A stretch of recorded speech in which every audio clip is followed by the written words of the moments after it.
Welcome to A Balanced Life on the Go.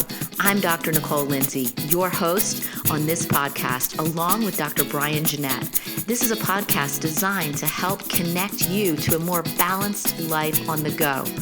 Each week, we will bring you simple, concise, and easy to implement ideas, tips, and strategies to help you connect to better nutrition, movement, and thinking so you can achieve balance in your busy life. Isn't this what life is all about? Trying to achieve balance so that we can be healthy, happy, and live to our fullest potential. We're glad you joined us. Let's get started. Hi, everybody. Welcome. I'm Dr. Nicole Lindsay. I'm Dr. Brian Jeanette. And I'm Dr. Corey Knoll. We're here at Back in Balance, and we're here to talk to you today everything cholesterol. Lowering cholesterol naturally, our 3-step plan we want to share with you today. So we're going to go ahead and dive right into our topic. So what's the first thing that comes to your mind when you think of cholesterol, right? We think of bad, we think of, oh no, we think of death, heart attack, stroke. We think of this like cheesy, plaquey substance that's on the inside of the arteries that if you don't take that statin medication, then you're going to have a heart attack.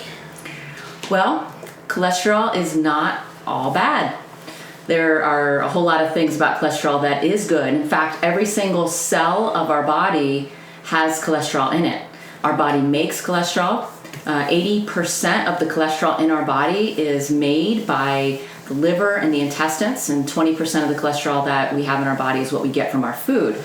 So we really need cholesterol. It's not all bad. It's important. It's in every cell membrane. And it's the precursor to your steroid hormones like testosterone, estrogen, progesterone, cortisol. So it's necessary for life. Absolutely. And even up to 80% of the cholesterol that is actually in our body is produced by our body. So that means we only get 20% of the cholesterol that's in our body from the foods that we consume. Cholesterol is also important for your brain. It's important for digestion. It helps to make helps with breaking down making bile salts to break down the fats in your body. So there's a whole lot that we need cholesterol for. Absolutely, and I think it's important to note or important to talk about that there is really a very weak association between consuming foods that have cholesterol and having high cholesterol. Why? Because your body makes cholesterol, and your body has this system built in that acts as a barrier between having too much cholesterol. You consume cholesterol, you consume too much cholesterol, and your body will take that and expel it if you allow it to. That's a good point, Dr. Brian, because people think that if they eat something that their cholesterol levels go up, and it takes a long time for the cholesterol. It's not like blood sugar where you eat something and it spikes up. It's the long-term use of certain dietary things like processed food that eventually will increase your cholesterol from those food intakes. Very good point. It takes time. Yeah, and we're going to explain that in a little bit of detail in the next few minutes. But let's just talk a little bit about cholesterol and how it travels throughout your body. Because a lot of people, they don't really understand this mechanism. But cholesterol, basically, if you picture little school buses, cholesterol rides around in these little school buses or lipoproteins, known as LDL, is one example of one. So HDL is the other one, and I can explain how these work. LDL is actually taking cholesterol from the liver out to the body when it needs cholesterol, like we mentioned. It's in every cell if there's injury or if there's hormone production, the body needs it. So LDL will carry cholesterol out from the liver to the body, and HDL is what people tend to say good, is taking cholesterol back to the liver for breakdown, which does get broken down to bile salts. So what are the normal ranges? What does normal healthy cholesterol levels look like? Well, this is different depending on your age, your size. So as we get older, the need for cholesterol level changes. So our levels are going to be different depending on our age and where we fall into that. So there's really three markers that we look at. The first marker that we look at is actually total cholesterol, which is just this number, this combination of all the numbers of the cholesterol molecules that we have. In a range that we look for, it's quote unquote normal, would be 125 to 200 milligrams per deciliter. Another way to look at cholesterol is looking at your LDL. We look at that, which, as Dr. Corey said, is known as the bad cholesterol. And it's believed that too much of the bad cholesterol, or the LDL, will cause a buildup and plaquing in your arteries, and this puts you at risk of heart disease and stroke. So we need to have a certain range there, less than 100. And the HDL, which is known as the good cholesterol, which carries the cholesterol to the liver for breakdown, we need to have more than 40 milligrams there. I think it's important to also, probably one of the most important factors, I should say, is your cholesterol ratio. And this is the difference between your total cholesterol and your HDL number. When this number is low, you have a very optimal level of cholesterol in your body. We tend to really get ahead of ourselves with thinking that our total cholesterol being high, being over 200 milligrams per deciliter is bad. You have to be on statin medication, change your whole lifestyle. When in reality, as long as that HDL level is equally high enough to make sure that ratio is in a good range, which would be less than 3.5 or lower, then you're sitting pretty. So take a look at your total cholesterol. Do that by dividing your total cholesterol, your cholesterol ratio. Take that by dividing your total cholesterol by your HDL number. So that's really the most accurate way. There's other things that we can look at so you can see if you're at risk of heart disease or stroke, which we'll talk about. But what causes your cholesterol to be elevated? I think that's really more important here, because if we can get on top of that and reduce some of these things, we won't be in that situation to begin with, right? Yeah, that's you don't put yourself in a hole, you don't have to take yourself out. Exactly. Yeah. So lifestyle factors. Smoking. We know that, we don't even talk about smoking anymore. It's kind of like that's so last year, because we know that this is one of the things that can cause high cholesterol, heart disease, death, and many other things. Not exercising, not moving. We talk about this all the time on our videos and podcasts. Underlying conditions, if you have diabetes, high blood pressure, liver or kidney conditions, all of this is going to alter your cholesterol level and make it rise. We want to make sure that we're looking at our food or our diet. Too much inflammation from our diet is going to cause these elevated levels of cholesterol, not the good kind of cholesterol. So we're talking about really refined carbohydrates, really refined processed sugars.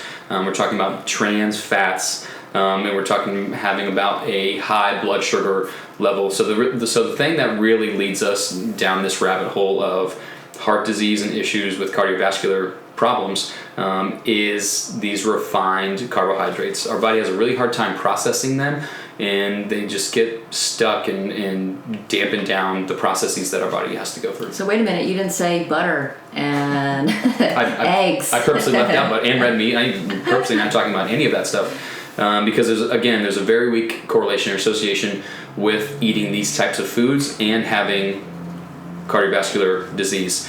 There's a much, much stronger correlation with refined processed sugars or refined carbohydrates and heart disease. And the other thing is just inflammation in general, body inflammation.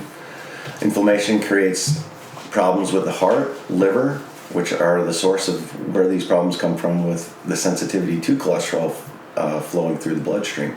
So when somebody's in a chronic inflammatory state, that's where the body will continue to be in this repair state and asking for more cholesterol. And let's expand on that. What are some of these chronic inflammatory states that a patient may be in? Well, back pain for one, neck pain, diabetes, type 2 diabetes is leaky gut. Leaky gut, thank you. That's a little sneaky one, is digestive inflammation. People don't realize that a lot of the digestive inflammation is creating a lot of these other painful states. Yeah, so it's not always not really the eggs and the butter. It's other underlying health conditions that you may have that you're not addressing, that's causing a lot of stress and strain on these organs that's leading to high cholesterol. And I noticed everything that you guys just talked about are things that are lifestyle related and things that, we don't pay attention to until they rear their heads. We don't know that these are a problem until they become a problem, because they take such a long time to present themselves throughout the body, which is part of, the reason why we're having this conversation with you about cholesterol, because we have a problem with it before our tests and before our medical society is going to diagnose you with a problem. You have to fall outside of that range to have your insurance pay for it. You have to fall outside that range to make most doctors feel comfortable with talking about it. And prescribing medication. And prescribing medications. Mm-hmm. Yeah, and until you fall out of that range, that's when you will have to get help from your primary care. But when you're at that point, it's too late. Yeah, exactly. So, our point in having this conversation with you today is to make you aware of all these other things that cause your cholesterol to get high. And we'll give you 2-level things, as we always do, that you can start working on now to get that in check so it doesn't become a problem.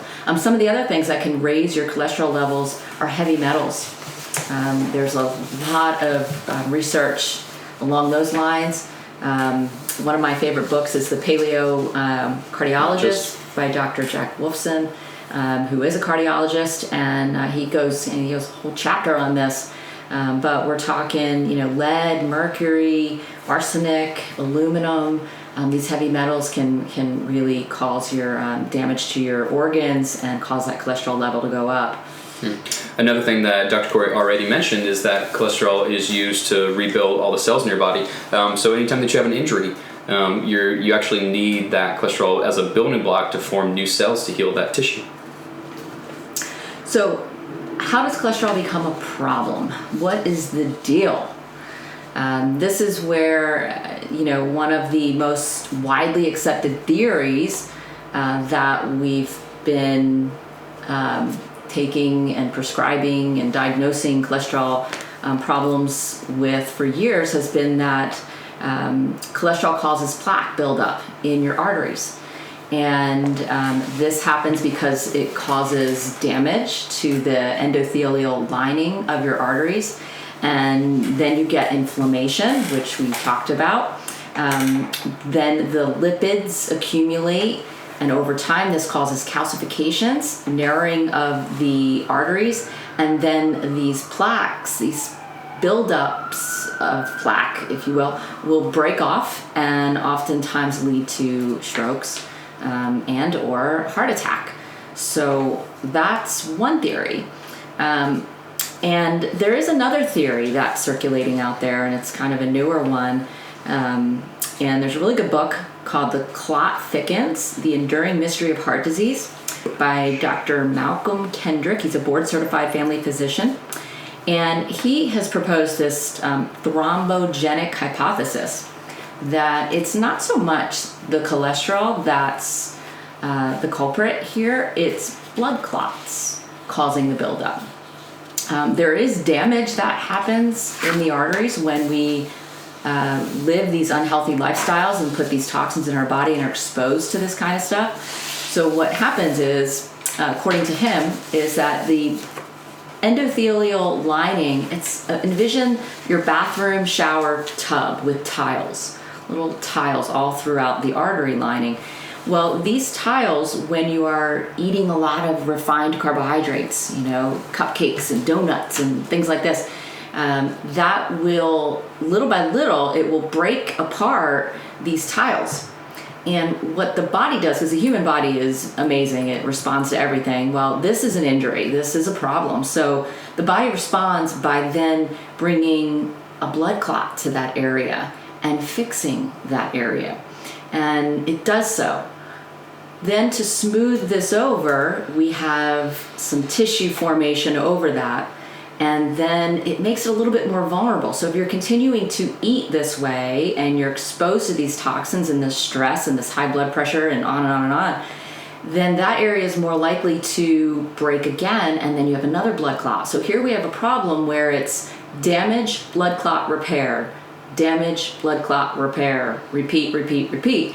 And now we have an area that is, again, vulnerable, but it starts to narrow the arteries, and this becomes the cause of heart disease and stroke, is that it narrows the arteries because of the damage there that's been done. That sounds a lot like other processes that happen in the body when we have an injury and your body lays down scar tissue and that area becomes more vulnerable. But of course that scar tissue is not as strong and that scar tissue is not as flexible, so it can't withstand the abuses that has to go through your body, that has to go through your arterial walls. Going back to eating highly refined processed sugars, well, that causes inflammation, and that causes inflammation inside the actual arterial wall itself, not the blood going through it. So as that starts to expand, it's not as strong and it's not as flexible. So what happens? And as Dr. Nicole just pointed out, it's described as a cyclical problem. Sounds like there's damage to the arterial wall, and the body doesn't have enough time to fix it, and these continue to be stressed by the processed sugars and the continued cholesterol and so on and so forth. It's the rate of repair too. If you think about it, this is happening all the time, right? Our cells are constantly breaking down, just life, and our body's constantly repairing that. But as long as your repair process is happening faster, at a faster rate, then the breakdown will not overcome you or that body part, and you will maintain health. But what happens in this case is that rate of damage, because of the diet, because of the lifestyle factors, it supersedes the rate of repair, and the arteries can't keep, the repair process can't keep up, and then we have a problem. We have a heart problem. That's how we age, and that's how we tell our society, like, oh, you're just getting older, that's normal. Well, of course you're getting older, and of course that's normal because you're constantly adding damage to the area. Our body's meant to be able to find a state of homeostasis, which means that you can cause damage and then repair it, cause damage and repair it. But if you're constantly if you're not giving your body a chance to repair itself, you're never going to reach that point of homeostasis, and you're never going to reach a spot of health. So we kind of fall into this habit of being prescribed medication. You have high cholesterol, here's a statin medication. Why take this medication? Well, now I'm healthy. That's the one. Okay. Yeah. That's the one thing that I've always had an issue with, because the statins, what they look for is just that your number is there, but the lifestyle hasn't changed. Right. So just looking at the number on the lab result doesn't mean things are going to improve any. Just a number has changed, but the lifestyle and the damage is still there, and the inflammation is still there. And it's still happening. Exactly. Yeah, we haven't addressed Silently. that. So that's what we want to help you with today. So let's kind of dive into. We talked about all the issues, how bad it is, how we get there. Let's talk about how we fix this, right? What can we do? So first of all, how do we test for cholesterol? Of course, there's the traditional blood panel, testing your total cholesterol, your LDL, your HDL, your triglycerides. Particle size, hugely important. The thicker, less dense, more fluffy are going to have different impacts on the body, whereas the smaller, more dense ones are going to have different impacts on the body. So it's important to know particle size as well. Did you say fluffy? I did say fluffy. Fluffy. Yeah. I like fluffy's a good word. So yes, of course, that's the traditional way. Most of us have had our cholesterol checked at some point. Your medical doctor might actually not test you for particle size, because that typically falls out of their scope of understanding. And all of us want to stay within our scope of understanding. We never want to give you advice. We never want to do anything to you that's outside of our scope of practice or outside of our scope of understanding. So it's important to find a provider that has a really in-depth understanding of blood work and can prescribe not the insurance recommended blood work, but the blood work that is recommended for your body to create the optimal outcome for you. And you can suggest this when your doctor runs this test for you and bring us the results, and we'll be happy to look at that with you. The other thing that you can look at is C-Reactive Protein. And again, this may not be something your MD or family physician typically tests for, but it can let you know if you have a high level of inflammation in your body, which is important to know. They also look at C-reactive protein as a precursor to a heart attack, so if it's really off the charts, then it's a scary number. But yes, absolutely, C-reactive protein and some of the other cytokines indicate that there is tissue damage and that there's repair needed. Absolutely. So that's how we test for higher cholesterol in the body. But what do we need to do to actually lower the cholesterol and maintain those lower ranges? Obviously, the first thing that we're going to talk to you about, and the first thing that almost anybody, including a medical doctor, is going to talk to you about, is just reduce your stress. Take all the stresses in your life and just reduce them. Obviously, easier said than done. Yeah, I think that's terrible advice. I think it's a joke if somebody says that to you. It's essentially a joke. However, we do need to reduce the stress on the heart. We do need to reduce the risk of stroke and heart attacks.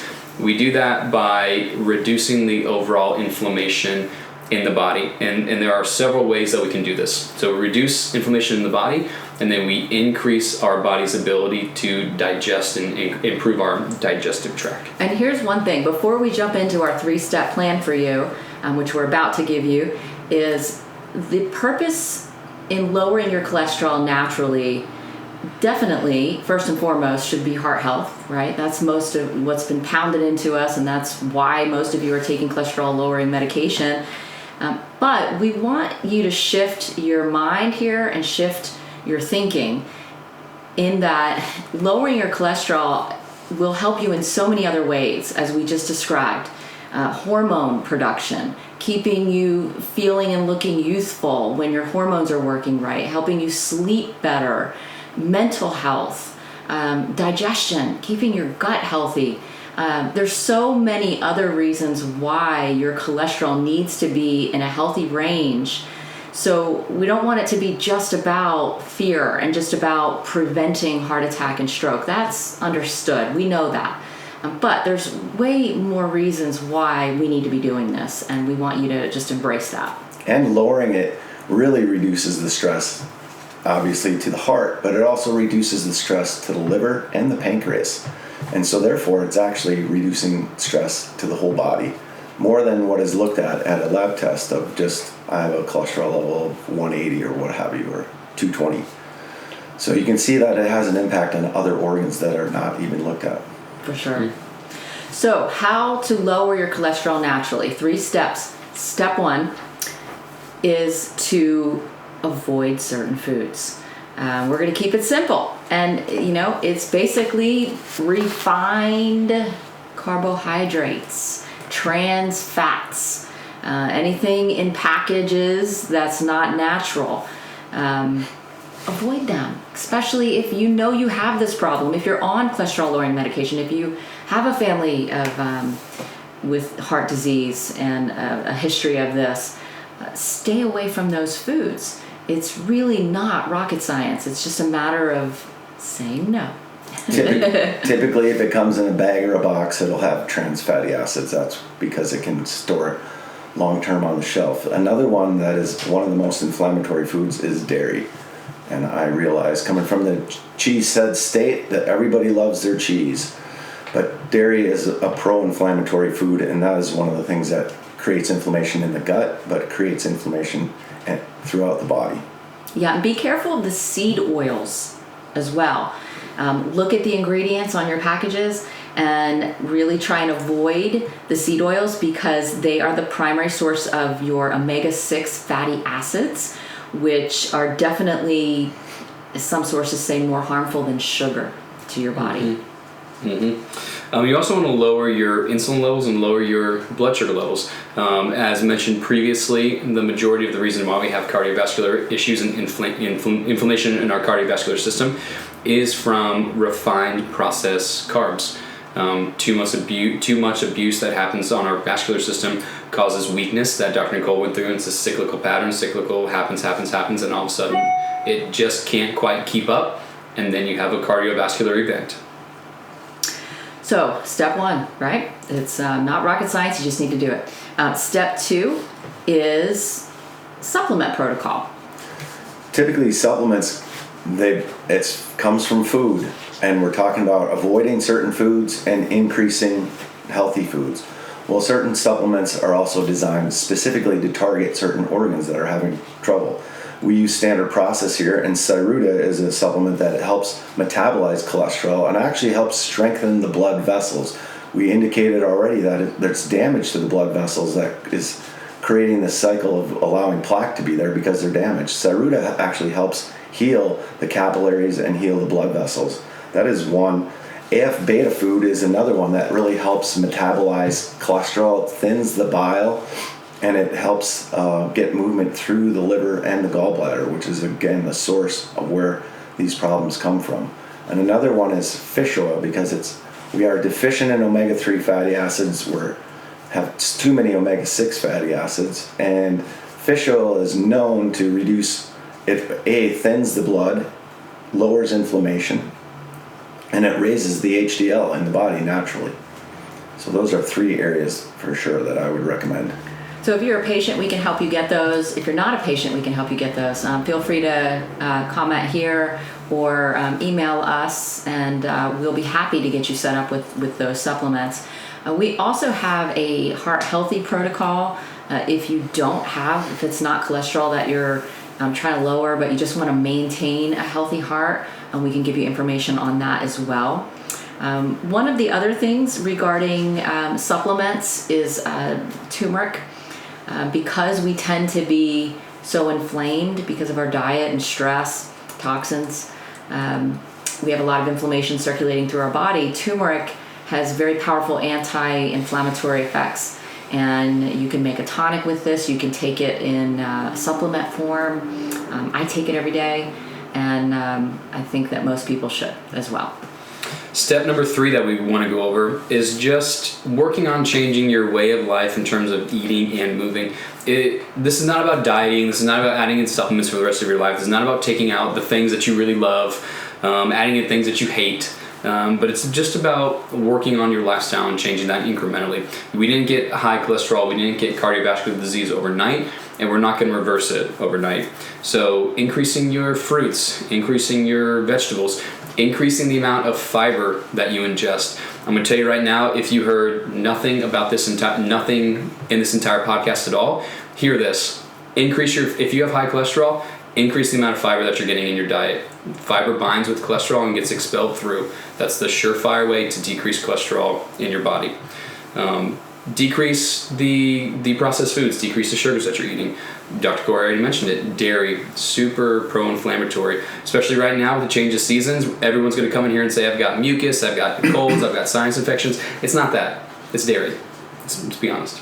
And exercising, walking. It doesn't have to be hardcore exercise. We're talking about 30 minutes a day, 30 to 60 minutes of just moderate exercise, getting your heart rate a little bit up.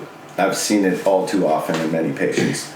If you get them walking 30 minutes a day and increasing the vegetables, it's amazing how their blood pressure drops and their blood glucose drops and their cholesterol drops. Mm-hmm. Yeah, one of the things that we do in the office as well is we coach patients through detoxes.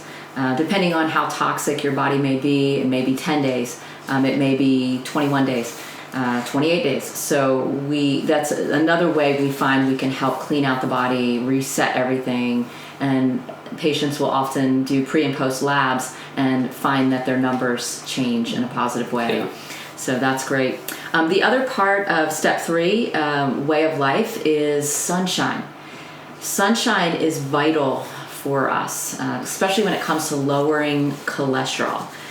Sun exposure, it triggers nitrogen oxide that helps dilate your blood vessels, and this can lower your blood pressure. It protects your endothelium. There's so many benefits. Some people even take this as a supplement. You can do it as like a beet root powder. You can take it in a supplement pill form or tablet form. I know I've done that myself. But simply getting in the sun and exposing your body parts for 10 to 15 minutes a day can really help improve many things, but it can lower your cholesterol. Improves your way of life, your mind. Yes. So that is our 3-step plan to help you lower your cholesterol naturally. If you have any questions, don't hesitate to email us, call us, message us. However, we're here to help you. On your next appointment, we'll be happy to talk to you more and point you in the direction of putting this into work, into plan for you. So as always, we want to leave you with one thing to do, but we're actually going to leave you with 2 things to do today. So here are your 2 call to action steps. Well, number 1 is we want you to find that one thing in your diet that you need to eliminate today? Not tomorrow, not next week, not later, but today. What is that one food item that we mentioned that you know you're guilty of eating and that could be harming your body, and get rid of it? Mm-hmm. Or not eating and add it in. There you go. The second thing that we want you to do is we want to encourage you guys to set up an appointment here at the office. First and foremost, we want to make sure that we get your spine checked, that you are living to the absolute healthy optimum that you can live and move and feel. But the other thing is we can help you through a nutritional protocol. We can help you through a detox. We can help you through a supplement protocol to help get your lab results on the right track. Absolutely. Get your body on the right track. Yeah, let's get your body back in balance, right? Yes. Balanced life on the go. Yes. All right. Well, thank you so much for watching and listening, and I hope you have a wonderful day. Thank you. Bye.